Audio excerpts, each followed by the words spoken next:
अगर तुम ठीक से काम करोगे तो मैं तुम्हें एक छोटी सी दौलत दूंगा। जाओ शुआई ने तुरंत हामी भर दी।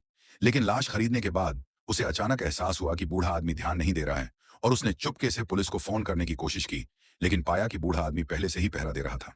बूढ़े आदमी ने युवक की पैंट उतरवा दी और जाओ शुआई को जबरदस्ती रोकते हुए कहा कि वह जा सकता है।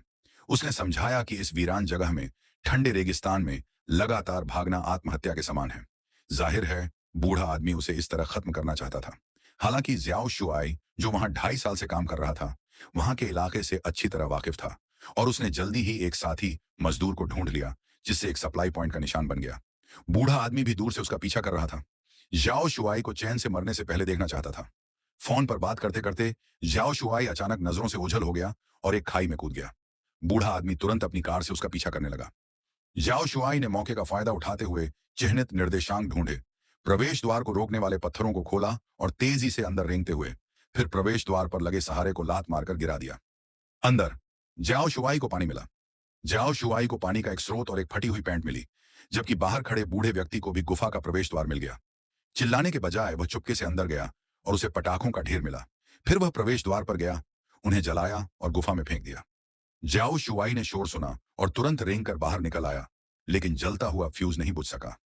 उसके पास हार मानकर बाहर भागने के अलावा कोई चारा नहीं था।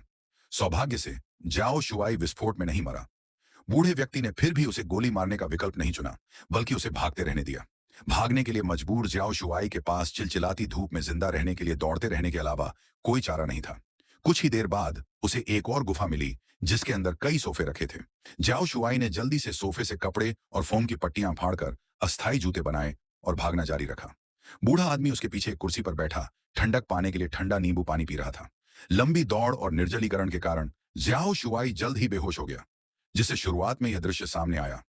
ज्याओ शुआई ने कभी नहीं सोचा था कि जो काम होना चाहिए था वह एक विकृत व्यक्ति से मुठभेड़ में बदल जाएगा। वह मुश्किल से अपनी जान बचाकर उस आदमी को वापस लाया, लेकिन वह आदमी फुबोले को रिश्वत देकर चुपके से भाग गया। वह निराश होकर घर लौटा और अपनी प्रेमिका को बताया कि क्या हुआ था। अप्रत्याशित रूप से उस रात बूढ़ा आदमी फिर से उसका पीछा करने लगा। जैसे ही वह ज्याओ शुआई को गोली मारने वाला था, उसकी प्रेमिका अचानक उठ खड़ी हुई और उसने पलटवार किया। अंत में बूढ़े आदमी के मन में उत्तर